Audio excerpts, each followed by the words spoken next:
अस्सलाम वालेकुम नाज़रीन, अवां ॾिसी रहिया आहियो प्रोग्राम इसहाक़ कोलाची सगर। जीअं त नाज़रीन पाण हार्ट इशूज़ जे उनवान सां हिन प्रोग्राम में करंट ऐं पॉलिटिकल जेके डेवलपमेंट्स थींदियूं आहिनि उन्हनि ते पाण ॻाल्हि ॿोल कंदासीं। अॼु पंहिंजे प्रोग्राम में पाण ॿिनि टॉपिक्स ते ॻाल्हि ॿोल कंदासीं। हिकु त पाकिस्तान जी जेका पॉलिटिकल सिचुएशन आहे उहा कुझु बहितरी तरफ़ वञे पई ऐं मुज़ाकरात ऐं ॻाल्हियुनि जो जेको हिकिड़ो डायलॉग जो हिकिड़ो दौरु आहे उहो शुरू थी वियो आहे अपोज़िशन ऐं हुकूमत जो। ऐं हाणे जेको नेक्स्ट मीटअप थींदो डायलॉग थींदो उहो 2 जनवरी ते थींदो। ऐं हिकु तरफ़ हुकूमत ऐं PTI ऐं ॿिए तरफ़ पीपल्स पार्टी, इहे टे पार्टियूं जेके आहिनि ख़ासि तौर ते नून लीग, पीपल्स पार्टी ऐं PTI आमो साम्हूं आहिनि। पीपल्स पार्टी ऐं नून लीग जा बि कॾहिं पाण में जेके तालुकात आहिनि सुठा थियनि था त कॾहिं वरी डेवलपमेंट्स थियनि पियूं त उहे पाण में कंहिं न कंहिं तहफ़ुज़ात जो शिकार थियनि था। वरी उनखां पोइ PTI हींअर स्ट्रिक्ट पॉलिसी रखण खां पोइ हाणे नरमी वारी पॉलिसी में अची वई आहे। हाणे उहा बि ॻाल्हियुनि करण लाइ हुकूमत सां सर फ़हिरिस्त आहे। उन मामले ते पाण ॻाल्हि ॿोल कंदासीं। ॿियो पाण ॻाल्हि ॿोल कंदासीं हीअ जेको अमेरिका, बरतानिया, यूरोपी यूनियन जी जेको ट्वीट आहे ख़ासि तौर ते सिविलियंस जो फ़ौजी ट्रायल में उन्हनि खे आणण ऐं उन हवाले सां उन्हनि जा जेके ट्वीट्स असांजे अॻियां अचनि पिया ज़ाहिर आहे उहे बि हिकिड़ो तशवीश जो इज़हार आहे। उनखां अलावा अमेरिका पाकिस्तान जे मिज़ाइल प्रोग्राम जेको आहे उन ते सख़्त तनक़ीद बि कई आहे। उन ते इहो चयो आहे त पाकिस्तान खे इहे न करणु घुरिजे ऐं हीउ जेको आहे उहो अमेरिका ॾांहुं हिकिड़ी धमकी आहे।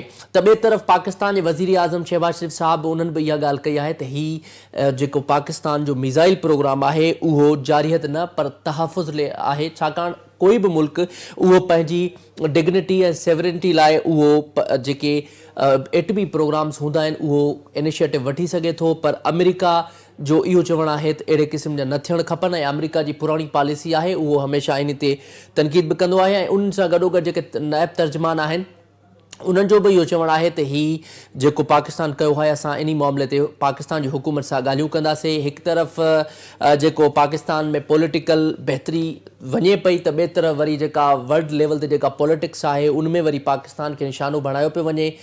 ट्रंप जी जेका गवर्नमेंट आहे, ट्रंप जेको सदारती इंतख़ाबात खटे करे हाणे उहो ज़ाहिर आहे पंहिंजा मनसब संभाले थो त उहो हिन वक़्तु आयो बि न आहे। जनवरी में जेको आहे उनजो ओथ टेकिंग वग़ैरह जो जेको प्रोसेस आहे उहो थींदो। पर उनखां पहिरियां हुकूमत जेका आहे अमेरिका जी उन्हनि पारां बार बार ट्वीट्स कया पिया वञनि, कॾहिं बानी PTI जे हक़ में, कॾहिं PTI जे हक़ में, कॾहिं पाकिस्तान जी पॉलिटिकल इन्वॉल्वमेंट में। इन सॼनि मामलनि ते पाण ॻाल्हि ॿोल कंदासीं। असां सां गॾु अॻूणा सफ़ीर ऐं तजिया निगार GR बलोच साहब असांखे जॉइन कयो आहे। वॾी महिरबानी GR बलोच साहब असां सां कनेक्ट थियण जे लाइ।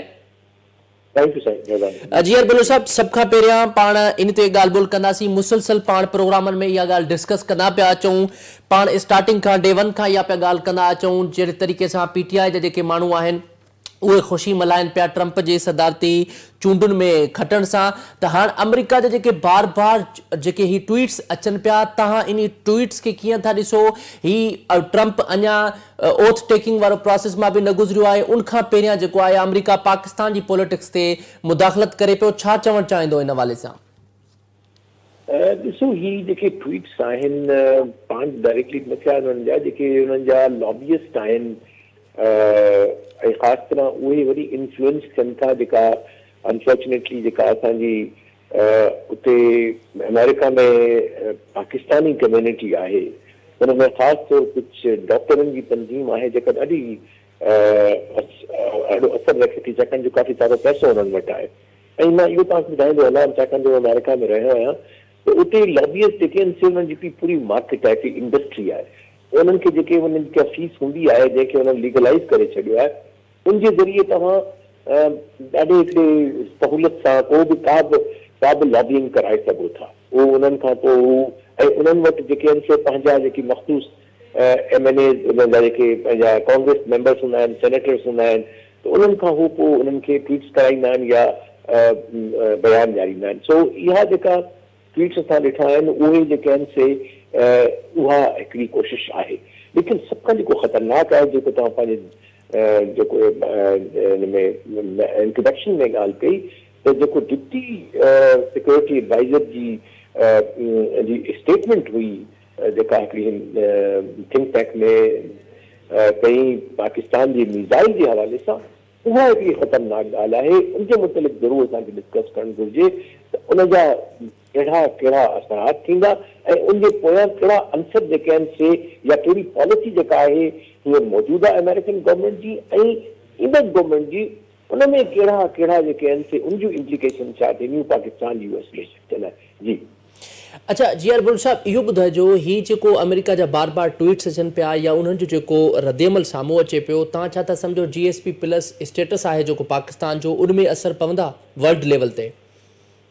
ॾिसो GSP+ जो जेको असर आहे जेकॾहिं थींदो त उहो वरी यूरोपियन यूनियन तरफ़ां थींदो। उहो उन जो बि पंहिंजो हिकिड़ो स्टेटमेंट उन्हनि जो बि ज़रूरु आयो आहे ऐं उहो बि काफ़ी सारो उन्हनि वरी घणो करे जेको आहे सो मिलिट्री कोर्ट्स जी ॻाल्हि कई आहे। लेकिन हिन जो जेको मीज़ाइल जो जेको मीज़ाइल पाकिस्तानी मीज़ाइल प्रोग्राम ते जेके हिननि सैंक्शन्स विधा आहिनि या पाकिस्तान जे मीज़ाइल प्रोग्राम ते जेको स्टेटमेंट आई आहे अमेरिका जी, उन जो जेको आहे सो डायमेंशन जियो स्ट्रेटेजिक आहे, जियो पॉलिटिकल आहे ऐं अमेरिका ऐं इंडिया जा वधंदड़ तालुकात आहिनि ऐं हू पाकिस्तान खे डिफेंसिव में रखणु चाहिनि था ताकी असां पाकिस्तान जेको आहे सो चाइना खां परे हटी वञे। उनखे ख़बर आहे पाकिस्तान हिकिड़ो चाइनीज़ मतिलबु माइंड सेट आहे माण्हुनि जो बि, पब्लिक जो बि, हुकूमत जो बि, ऐं हुन में जस्टिफिकेशन आहे त गुज़श्ता तक़रीबन लाइक 70s खां वठी जॾहिं असांजी तालुकात शुरू थिया आहिनि, 50 साल थी विया आहिनि असांखे, त चाइना हिकिड़ो तमामु हिकिड़ो क्रेडिबल ऐं हिकिड़ो जेको आहे सो अहिड़ो दोस्त आहे जंहिं ते डिपेंड करे सघे थो, डिपेंडेबल दोस्त इमर्ज थियो आहे। पाकिस्तान खे हेल्प कई अथसि पोलिटिकली बि, मिलिटरीली बि ऐं हाणे मॉनिटरीली बि। CPEC असां लाइ इम्पोर्टेंट आहे। सो हू नथा चाहिनि त उहा थिए। ऐं उन में जेको अंसर आहे सो इंडिया जो आहे, छाकाणि जो अमेरिका इंडिया खे as a counterpoise to China जेको सो बिल्ड थो करे। सो इहा स्टेटमेंट जेका मीज़ाइलनि जे ख़िलाफ़ आहे उहा बेसिकली आहे टू डिफेंड इंडिया, छाकाणि जो हू चाहे थो अमेरिका या जेके बि थिंक टैंक्स आहिनि हुननि जा त ही पाकिस्तान इन साउथ एशिया में इंडिया जी हमेशह बरक़रारी रहे जेसि ताईं तालुक आहे स्ट्रेटेजिक वेपन जो। छाकाणि जेकॾहिं असां ॾिसूं त अमेरिका जेको आहे सो इंडिया खे तमामु घणी टेक्नोलॉजी ॾिनी आहे, स्ट्रेटेजिक टेक्नोलॉजी ॾिनी आहे, हुनखे स्पेस जी टेक्नोलॉजी ॾिनी आहे, हुनखे जेको आहे सो समुंड में जेका थींदी आहे मॉनिटरिंग शिप्स जी, सबमरीन जी, उन मुतलिक़ उन्हनि जो हिकिड़ो एग्रीमेंट आहे त कीअं हिक ॿिए सां असां उहो डाटा जेको स्टोर कंदासीं एक्सचेंज। सो बेसिकली टारगेट जेको पाकिस्तान खे जे ख़िलाफ़ स्टेटमेंट जो उहो इंडिया बेस्ड आहे ऐं इंडिया बेस्ड इन करे जो हू इंडिया खे हू चाहिनि था त हिकिड़ो काउंटर पॉइस थिए चाइना जे ख़िलाफ़। सो इहा सॼी डायनेमिक जेका आहे सा ग्लोबल डोमिनेशन जो हिसो आहे जंहिंमें पाकिस्तान जेको आहे सो इतिहास सां हू ॾिसनि था त प्रो चाइना मुल्क आहे, त इहो प्रेशर उन लिहाज़ सां आहे। जी अच्छा जी बलोच साहब, अवां इहो ॿुधाइजो छा तव्हांखे ईअं लॻे थो छाकाणि त जेके इशारनि मां इहो वाज़े थिए पियो त छाकाणि हींअर ट्रंप जेका वाज़े पोज़ीशन हासिल करे हू सदारती चूंडुनि जो ऐं हू जेको मनसब संभालियो आहे, सदर बणिजी वियो आहे, उनजे अचण खां पहिरियां जेका अमेरिका जी गवर्नमेंट आहे उन्हनि जे पारां अहिड़े क़िस्म जा ट्वीट्स करणु तव्हांखे छा थो लॻे? छा उहे उतां जी इस्टेब्लिशमेंट को पॉलिसी त नथी करे ट्रंप खे बदनाम करण जे लाइ या उन जे लाइ का उन्हनि जी पॉलिसी हुजे? छाकाणि त हींअर जेको लॻे पियो या जेकी मीडिया आहे ख़ासि तौर ते इंटरनेशनल, उन्हनि जो इहो चवणु आहे त ट्रंप जेको आहे डेमोक्रेटिक तरीक़े सां आयो आहे ऐं अमेरिका जी जेका इस्टेब्लिशमेंट आहे उहा उन मां ख़ुशि न आहे। न अहिड़ी ॻाल्हि कान्हे का। ॾिसो अमेरिका हिकिड़ो ॾाढो मज़बूत मुल्क आहे इंस्टीट्यूशन जे लिहाज़ सां। हर इंस्टीट्यूशन जेको हुनजो आहे जंहिंमें हुननि जो स्टेट डिपार्टमेंट आहे या पेंटागन या मिनिस्ट्री ऑफ डिफेंस जेकी उहा आहे या सेनेट या कांग्रेस, हू पंहिंजे पंहिंजे दायरे में रही पंहिंजो कमु कंदा आहिनि। ठीकु आहे, त उन में इहो जेका डीप स्टेट वारी ॻाल्हि आहे सा हिन सियासत लाइ ज़रूरु कई हुई, इस्तेमालु वोट वठण लाइ ज़रूरु कई आहे, पर यकीनन ट्रंप खे उन्हनि जे थ्रू ई कमु करणो पवंदो ऐं इहो चवनि त पाकिस्तान वांगुरु ईअं का पोलराइज़ेशन थींदी बिटवीन स्टेट इंस्टीट्यूशन्स, ज़रूरु प्रेशर ईंदा हुन में, हू पंहिंजे माण्हुनि खे पुश कंदो, छाकाणि जेतिरा बि हेड जेके आहिनि सेक्रेटरी जेके आहिनि जेके मिनिस्टर थी था वञनि असांजे हवाले जे हिसाब जे सां, उहे उनजा पंहिंजा पोलिटिकल अपॉइंटीज़ हूंदा, उहे सभु उहे आहिनि। सो ऐं उन्हनि चयो बि आहे त असां अहिड़नि कोशिशि कंदासीं त असां अहिड़ो निज़ाम आणियूं जंहिंमें क़दर जी ॻाल्हि ॿुधी। सो बेसिकली ट्रम्प जेको आहे हिकिड़ो तमामु मैग्नमोनिक शख्सियत आहे। हू पंहिंजे पाण खे तसवुर थो करे त कोई तारीख़ी शख्सियत आहे, त हू पंहिंजे इन तारीख़ी शख्सियत हुअण खे प्रूव करण जे लाइ पंहिंजे पाण खे पावर जो मंबो सम्झंदो, पावर जो मर्कज़ सम्झो ऐं हू महवर सम्झंदो, ऐं उनजे लाइ हू ज़रूरु हू कोशिशि कंदो त जो कुझु हू चाहे थो, जंहिं तरह सां जी दुनिया खे हू ॾिसे थो जंहिं नज़र सां, उन नज़र सां स्टेट इंस्टीट्यूशन ॾिसनि। बट इनिशियली में बि असांखे नज़र अचे थोरी घणी कॉन्फ्लिक्ट हुजे, बट अल्टीमेटली मुंहिंजे ख़्याल they will work towards the interest of America. इहा ॻाल्हि वाज़े तव्हांखे थियणु घुरिजे, असांखे ॿुधणु घुरिजे त हिते कॾहिं को डिस्कार्ड न ईंदो त हिकिड़ी इंस्टीट्यूशन पाकिस्तान सां फेयर में आहे, ॿी कान्हे का, ईअं न थींदो। उनमें हू जेका चाहे उनखे हू चओ डीप स्टेट चवनि या उनखे ब्यूरोक्रेसी चवनि या जो कुझु बि चवनि था नालो या वठनि, पर ultimately they will come down to the same level. उहे प्रो इंडिया हूंदा, प्रो चाइना हूंदा, ऐं पाकिस्तान सां ट्रांज़ेक्शनल उन्हनि जो हूंदो त भई ॾियण वठण जे हिसाब किताब में जेको आहे सो हुन जा तालुकात हूंदा। सो पाकिस्तान खे रियलिस्टिक पॉलिसी ठाहिणी पवंदी। ट्रम्प जे हवाले सां जेकॾहिं असां सोचूं उन सां तालमेल जारी रखणी पवंदी। असांखे पंहिंजे तौर ते बि जेका लॉबिंग जो मैकेनिज़म आहे उनखे इस्तेमालु करणो पवंदो। इन लाइ न त को रिश्वत बि असां उल्टा कमु करायूं, पर पंहिंजो पॉइंट ऑफ व्यू उन्हनि कांग्रेसमैन ते पहुचायूं जिन वटि असरु आहे, उन्हनि खे असां कन्विंस कयूं त असांजो छो मिज़ाइल निज़ाम जेको आहे सो असांजे पंहिंजे दिफ़ा जे लाइ आहे, असांजी पंहिंजी हिफ़ाज़त लाइ आहे, ऐं हिकिड़ो बैलेंस ऑफ पावर जे लाइ आहे।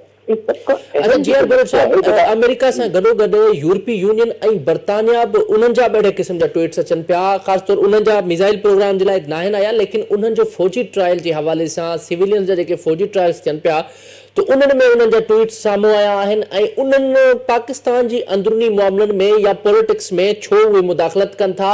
उन्हनि खे गज़ा जी जेका सूरत हाल आहे या फ़लस्तीन जी जेका सूरत हाल आहे उहा उन्हनि खे नज़र नथी अचे, ऐं हिते जेके पाकिस्तान जा अंदरूनी मामलात आहिनि उते उन्हनि खे इंसानी हक़ यादि अचनि था। बिल्कुलु इहा ॻाल्हि बिल्कुलु दुरुस्त आहे। इहो हिकिड़ी हिननि जी जेका आहे सा जेका सा हिननि जी हिपोक्रेसी आहे, या हिन जा ॿिटा जेके स्टैंडर्ड्स हूंदा आहिनि इंसानियत जा, इंसानी इक़दार जा दोहरा मयार हूंदा आहिनि, उनजी आहे। असां हिनखे सभिनी फोरम ते सभिनी गवर्नमेंट बि ऐं असांजा ॿिया जेके थिंक टैंक्स आहिनि उहे बि चवनि था त इहा पॉलिसी हिननि जी जेका आहे सा उसूल जी पॉलिसी कान्हे का, इहो गहरो मयार आहे। असांजो पंहिंजो हिकिड़ो कानून जो सिस्टम आहे जंहिं मुताबिक़ माण्हुनि खे सज़ाऊं मिलंदियूं आहिनि, सज़ाऊं मिलंदियूं आहिनि।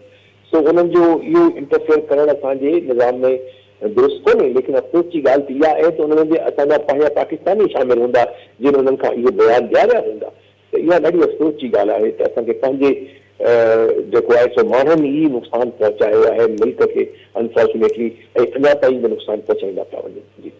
अच्छा जीअर बलोच साहब, पाकिस्तान जी जेके मिज़ाइल प्रोग्राम जी जेसि ताईं ॻाल्हि कजे उन मामले ते पाण ॻाल्हि ॿोल पई कई त पाकिस्तान जो जेको मिज़ाइल प्रोग्राम आहे पाकिस्तान स्पेसिफिक जेको आहे उहो त ॾखण एशिया जे लाइ जेको आहे पंहिंजो तहफ़ुज़ जे लाइ, पंहिंजे डिफेंस जे लाइ, सेल्फ जे लाइ उहो जेको आहे हिकिड़ो मिज़ाइल प्रोग्राम स्टार्टेड आहे ऐं उहो हले थो पियो, पर उन में अमेरिका काफ़ी डिस्टेंस परे आहे पाकिस्तान खां।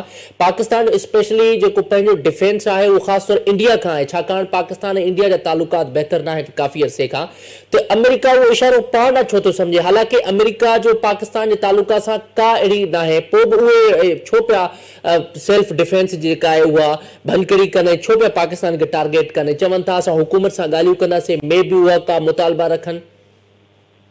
जी बिल्कुलु, ॾिसो पाकिस्तान जी जेका न्यूक्लियर ताक़त आहे असल निशानो उहो आहे। हू नथा चाहिनि त हिकिड़ो मुस्लमान मुल्क, हिकिड़ो अहिड़ो मुल्क जेको फ़लस्तीन जी हक़नि लाइ बीहे थो, उहो अहिड़ो मुल्क जेको कश्मीर जी माण्हुनि जी हक़ूक़ लाइ बीहे थो, उनखे उन वटि इहा क़ाबिलियत हुजे ऐं अहिड़ी क़ाबिलियत हुजे जेको अहिड़ी कुवत आहे जेका असांजे मश्क में आहे, ईस्ट में आहे, असांजो दुश्मन अनफॉर्चुनेटली बीठो आहे, थियणु न घुरिजे, असांजो लीडर आहे, हिनखे दोस्त हुअणु घुरिजे असांजो, लेकिन उनजी दिफ़ा में था कनि। ज़ाहिर आहे पाकिस्तान जो को डायरेक्ट को भी कॉन्फ्लिक्ट अमेरिका सां कोन्हे, इहो सोचण ई ग़लति आहे या स्टेटमेंट ई इलॉजिकल, इरैशनल, अनरियलिस्टिक आहे, हाइपोक्रेसी आहे मुंहिंजी नज़र में। ऐं इन जो को बि रैशनल कोन्हे उन्हनि वटि, को हिकिड़ो बि सबूत कोन्हे, को हिकिड़ो बि आर्ग्यूमेंट कोन्हे त पाकिस्तान छो मिसाइल टारगेट कंदो अमेरिका तरफ़, छो कंदो। हिकिड़ो असांजो को बॉर्डर जो उन सां को जहिड़ो कोन्हे, को असांजी ॿी का अहिड़ी आइडियोलॉजिकल लड़ाई कान्हे का। असां त तमामु पुराणा अलाइज रहिया आहियूं, उन्हनि जा अलाइज ऑफ द बेस्ट रहिया आहियूं, NATO member, non member NATO member अलाए रहिया आहियूं। So why should we have this, उन सां छो थींदो। जी ओके, वरी महिरबानी जी आर बलोच साहब असांखे टाइम ॾियण जे लाइ। नाज़रीन, जीअं तव्हां असांजे पैनलिस्ट जी आर बलोच साहब जी ॻाल्हि ॿोल ॿुधी, तफ़सीली तौर ते उन्हनि असांखे ॿुधायो जेको अमेरिका ऐं पाकिस्तान जो, जीअं मूं क्वेश्चनिंग में बि इहो ई पुछो नाज़रीन, त पाकिस्तान ऐं अमेरिका जो जेको डिस्टेंस आहे उहो तमामु घणो परे आहे। पाकिस्तान जो जेको न्यूक्लियर प्रोग्राम आहे उहो specially for self defence to India, Pakistan हमेशह पंहिंजे बचाव जे लाइ, पंहिंजे दिफ़ा जे लाइ इंडिया खां इहे न्यूक्लियर प्रोग्राम्स जो जेको आहे मुआइनो ऐं मिसाइल जेको आहे उहो थींदो रहंदो आहे। पर उन बावजूदि अमेरिका स्टेटमेंट एॾी जारी करणु ज़ाहिर आहे इहो हिकिड़ो वॾो सवालिया निशान आहे त पाकिस्तान ऐं अमेरिका जो जेके तालुकात आहिनि हिस्टोरिकली उहे बहितर आहिनि, उन्हनि में का कमी कोताही न आहे। उन बावजूदि अमेरिका इन हद ताईं कई, ऐं ॿिए तरफ़ अमेरिका इहा बि ॻाल्हि करे थो त असां हुकूमत सां ॻाल्हियूं कंदासीं, ऐं उनखां अलावा उहे इहा बि ॻाल्हि था कनि त को बि न्यूक्लियर कंट्री इहे न करे, ऐं उहो अगरि मिसाइल रेंज कंदो त उहो जेको आहे असां उते ॻाल्हियूं कंदासीं, या इहा अमेरिका जी पुराणी पॉलिसी आहे। पर हीअ हाणे ॾिसजे पाकिस्तानी हुकूमत, ख़ासि तौर ते वज़ीर आज़म शहबाज शरीफ़ साहिबु हिकिड़ो ग्रेट इनिशिएटिव वरितो आहे, उन्हनि स्टेटमेंट में जारी कई आहे त असांजो इहो ज़ाती ऐं पंहिंजे मुल्क जे मफ़ाद लाइ आहे, ऐं असां अहिड़े क़िस्म जा जेके प्रोग्राम्स आहिनि उहे कंदासीं, ऐं उन मामले ते अमेरिका खे ख़दशात न हुजणु घुरिजनि। ऐं पाकिस्तान जे तहफ़ुज़ जी ॻाल्हि आहे, पाकिस्तान जे बचाव जी ॻाल्हि आहे, त इन में कंहिं ॿिए खे को प्रॉब्लम न हुजणु घुरिजे। सो नाज़रीन, प्रोग्राम जारी आहे, डोमेस्टिक पॉलिटिक्स ते हाणे पाण ॻाल्हि ॿोल कंदासीं। हिते वठूं शॉर्ट ब्रेक, स्टे विथ अस।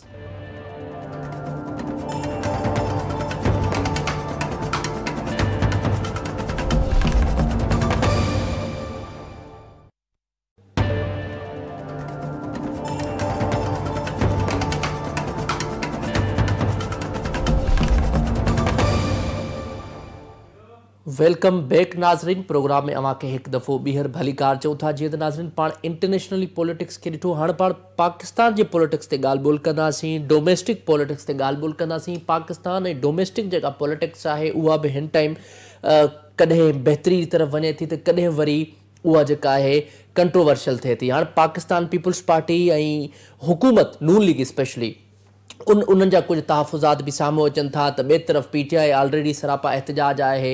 उनखां अलावा इन ई मामले ते पाण ॻाल्हि ॿोल कंदासीं। असां सां गॾु पीपल्स पार्टी जी बिहाफ से पीपल्स पार्टी जा अॻवान इकबाल सांद साहब असांखे ज्वाइन कयो आहे। बहुत शुक्रिया इकबाल साहब हमें टाइम देने के लिए।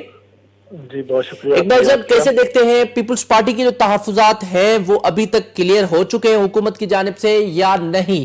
क्योंकि अभी 10 मिनट पहले एक स्टेटमेंट जारी हो गई है आजिज धामरा की जानिब से, जो कि पीपल्स पार्टी के रहनुमा हैं। उन्होंने कहा है कि हुकूमत से लगता है कि अब राहें जुदा करनी पड़ेगी क्योंकि हुकूमत से हम मुतमईन नहीं है। आप क्या कहेंगे इस हवाले से?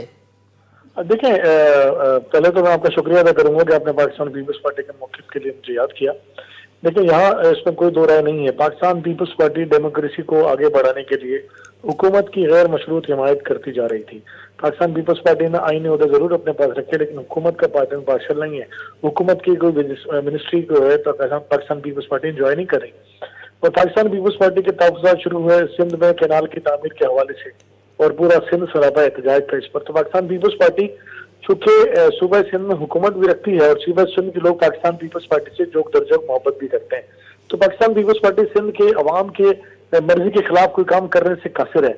तो यकीनन पाकिस्तान पीपल्स पार्टी ने अपना ये जो एहतजाज था वो फेडरल के साथ इसको रखा है, और हम ये समझते हैं कि बातचीत के दरवाजे कभी बंद नहीं होते। यकीनन अगर आजिज धामरा साहब ने कोई ऐसी बात की है, मेरे इल्म में नहीं है, मैंने नहीं देखा, नहीं सुना, यकीनन उनको बिल्कुल अपनी क़यादत की तरफ से उनको इस बात की इजाजत होगी, क्योंकि वो इन्फॉर्मेशन सेक्रेटरी है पाकिस्तान पीपल्स पार्टी सिंध के, और उन्होंने ये बात की है तो जरूर कोई न कोई बात आगे ऐसी बड़ी है जिसकी वजह से तलखियों में इजाफा हुआ है।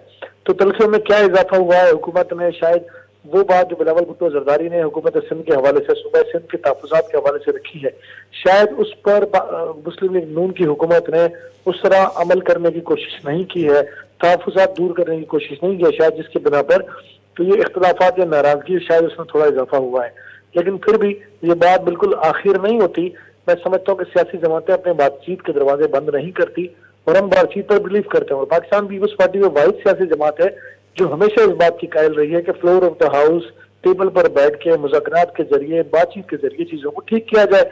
और हम इस बात का इंतजार कर रहे हैं कि पाकिस्तान पीपल्स पार्टी इस बात का इंतजार कर रही है कि मुस्लिम लीग नून की गवर्नमेंट की जानिब से कोई पॉजिटिव रिस्पॉन्स हमें मिलेगा और इंशाअल्लाह ये तहफ़्फ़ुज़ात हमारे दूर हो जाएंगे। अगर दूर ना हुए तो यकीनन सियासी जमात है, अपना रास्ता इख्तियार करने में हक रखती है, चाहे वो रास्ता जुदा करना पड़े या इनके साथ चलना पड़े। अच्छा इकबाल साहब, आपके तो पीपल्स पार्टी और नून लीग की वफाकी कैबिनेट जो है उनकी तो इजलास भी हो रहे हैं, एक कल भी इजलास हुआ है पावर शेयरिंग के हवाले से, और हुकूमत और पीपल्स पार्टी की मुलाकातें और इजलास वगैरह हो रहे हैं इसी सिलसिले में कि पीपल्स पार्टी के जो तहफ़्फ़ुज़ात हैं वो क्लियर हो जाए, लेकिन वो अभी तक क्लियर नहीं हुए। लेकिन हमें ये बताइएगा, हमारे नाज़रीन को ये बताइएगा कि पीपल्स पार्टी के तहफ़्फ़ुज़ात हैं क्या बेसिकली, तो वो पता चले। और उसके बाद अगर PMLN या वफाकी कैबिनेट जो है आपके मुतालबा नहीं मानते तो क्या आप भी अपोजिशन पार्टीज के साथ बैठेंगे या आपने फ्यूचर के हवाले से कुछ सोचा हुआ है?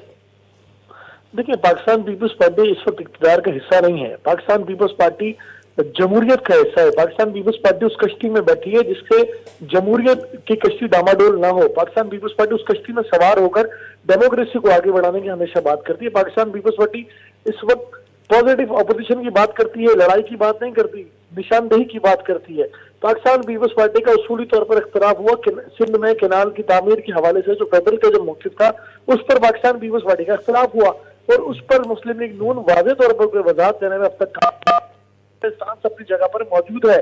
और जहां तक बातचीत है, देखिए बातचीत मैंने पहले भी कहा कि हम कंटिन्यू रखेंगे। पीपल्स पार्टी हुकूमत का हिस्सा नहीं है, हमें अपोजिशन में बैठना पड़े तो हमें 1 मिनट नहीं लगेगा, क्योंकि हम फेडरल का पार्ट एंड पार्शल नहीं है। हम आईनी ओहदे लेकर जरूर बैठे हैं।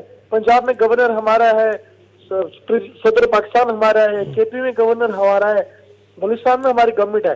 तो मकसद ये है कि हम डेमोक्रेसी को ताकतवर करने के लिए सारे कड़वे घूंट हम पीते हैं। तो ये सारे कड़वे घूंट सिर्फ हमने पीने, ये ठेका भी हमने नहीं लिया, दूसरों को भी इसमें कहीं ना कहीं थोड़ा बहुत मजा चखना चाहिए। इसमें मिलजुल कर जो तकलीफ हम सब ने मिलकर उठानी है। पाकिस्तान पिछले कई सालों से डिस्टेबलाइज पोजीशन पर है, चाहे वो सियासी अदम इस्तेहकाम हो, चाहे वो फाइनेंशियल अदम इस्तेहकाम हो। तो पाकिस्तान पीपल्स पार्टी ये दोनों इस्तेहकाम देने के लिए हुकूमत का सपोर्ट कर रही है, चाहे हुकूमत किसी की भी होती। देखिए, इस मुल्क में जब 2024 में इलेक्शन हुआ तो इलेक्शन में 3 सियासी जमातों को एक मैंडेट मिला, जिसमें मुस्लिम लीग नून सबसे ज्यादा थी। दूसरे नंबर पे PTI की आजाद उम्मीदवार जिनको PTI की हिमायत हासिल थी, और तीसरे पाकिस्तान पीपल्स पार्टी थी। तो सुन्नी इत्तेहाद कौंसिल के नाम से एक जमात जो पार्लियामान में वजूद में आई, और नून लीग और पीपल्स पार्टी। तो पीपल्स पार्टी ने अपने दरवाजे खुले रखे तहरीक इंसाफ के लिए। तहरीक इंसाफ पीपल्स पार्टी के साथ बैठना नहीं चाहती थी और पीपल्स पार्टी नून लीग के साथ हुकूमत बनाना नहीं चाहती थी। तो आखिर होता तो क्या होता? क्या हम किसी तीसरी कुव्वत का रास्ता इख्तियार करते, उनके लिए रास्ता हमवार करते, या फिर अगले इलेक्शन की तरफ जाते, जिसका पाकिस्तान मुतहम्मिल नहीं हो सकता था। तो पाकिस्तान पीपल्स पार्टी ने मुस्लिम लीग नून की हुकूमत को गैर मशरूत हिमायत का ऐलान इसलिए किया कि ये जमहूरियत की जो कश्ती है ये खुदा न खास्ता डूब ना जाए, इसको कोई नुकसान ना हो, ये सिलसिला चलता रहे। तो पाकिस्तान पीपल्स पार्टी की इन कुर्बानियों का अगर ये सिला मिलता है कि पाकिस्तान पीपल्स पार्टी के तहफ़्फ़ुज़ात दूर नहीं किए जाते, तो पाकिस्तान पीपल्स पार्टी बहुत अच्छे तरीके से अपोजिशन करना भी जानती है। अच्छा इकबाल साहब, अभी हमें थोड़ा ये बताइएगा कि इस टाइम जो पाकिस्तान की पॉलिटिक्स है वो, पहले तो हमने देखा जैसे ही शहबाज गवर्नमेंट आई है उसके बाद जो है हमने देखा कि पॉलिटिक्स में बहुत ज़्यादा जो है वो एक कंट्रोवर्शियली चल रहा है। पहले PTI सरापा एहदाद थी, अब PTI की जो पॉलिसी थी वो स्ट्रिक्ट पॉलिसी थी, अब वो उनकी पॉलिसी पे कुछ नरमी आ चुकी है और अब वो डायलॉग की तरफ बढ़ रहे हैं। आप क्या समझते हैं, अभी जो एक मीटअप हो चुका है उनका, अभी जो नेक्स्ट मीटअप है 2 जनवरी को, आप क्या समझते हैं उनके मामला तय पाएंगे या नहीं पाएंगे? क्योंकि उनके जो मुतालबात हैं PTI के वो तो हुकूमत कभी नहीं मानेगी। आप क्या समझते हैं, क्या उनके मामला बैठ के हल हो सकते हैं? देखिए सर, 2 बातें। अगर आप मेरी ख्वाहिश पूछें तो मैं ये समझता हूँ as a political worker Pakistan में स्टेबिलिटी होनी चाहिए और तमाम सियासी जमातों को दुश्मनी छोड़कर, नाराजगी छोड़कर, जाती अनाज छोड़कर मुल्क के मफाद पर बात करनी चाहिए। तहरीक इंसाफ को अगर ये बात देर से समझ आई है तो हम इसको वेलकम करेंगे। ठीक है, देर आए दुरुस्त आए।